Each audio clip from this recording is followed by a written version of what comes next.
కర్నూలు జిల్లా చిలకలదోన సమీపంలో జరిగిన రోడ్డు ప్రమాద స్థలాన్ని జిల్లా ఎస్పీ విక్రాంత్ పాటిల్ స్వయంగా పరిశీలించారు.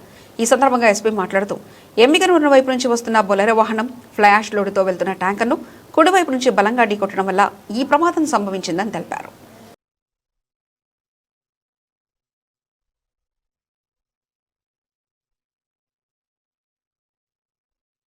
రెండున్నర-3 గంటల మధ్యలో NH 167 హైవే ముందు ఎమ్మిగనూరు మంత్రాలయం మధ్యలో ఒక అన్ఫార్చునేట్ యాక్సిడెంట్ జరిగింది.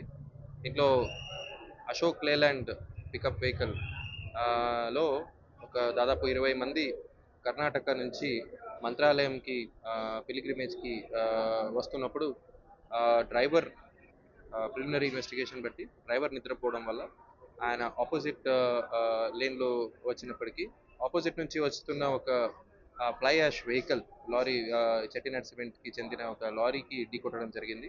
సో దురదృష్టవశాత్తు 8 మంది ప్రాణం కోల్పోయారు. 5 స్పాట్లోనే చనిపోతే 3 హాస్పిటల్లో చికిత్స పొందుతూ చనిపోయారు. మిగతా వాళ్ళందరినీ హాస్పిటల్కి తరలి రావించడం జరిగింది. ఇక్కడ అందరూ డాక్టర్స్ అటెండ్ అవుతున్నారు. ఇలా మృతి చెందిన వాళ్ళందరూ కర్ణాటక స్టేట్ హాసన్ డిస్ట్రిక్ట్కి ఒక 6, చిక్మంగళూరు డిస్ట్రిక్ట్కి 2 చెందినవారు. వీళ్ళు నిన్నటి రోజు మధ్యాహ్నం 4 గంటలకి అక్కడ స్వస్థలం నుంచి బయలుదేరడం జరిగింది. సో కంటిన్యూస్లీ డ్రైవింగ్ చేయడం వల్ల డ్రైవర్కి టైర్డ్నెస్ వచ్చి ఎర్లీ మార్నింగ్ 2:33 మధ్యలో జస్ట్ మంత్రాలయం ఇంకా ఒక 10 కిలోమీటరే ఉంది ఆ యాక్సిడెంట్ స్పాట్ నుంచి. అక్కడ అతను నిద్రపోయి ఉంటాడు.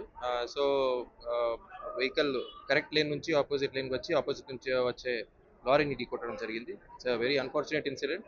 So we urge all the passengers కొంచెం ఏదైనా మీరు డ్రైవ్ చేస్తున్నప్పుడు నిద్ర వస్తుందని అనిపిస్తే పక్కన ఆపాలి, ముఖం కడుక్కోవాలి, కొంచెంసేపు రెస్ట్ తీసుకోవాలి. ఆ తర్వాతనే ముందు మీ ప్రయాణం సాగించాలి. It's a request from police department to all the travelers who are traveling in the middle of the night. Thank you.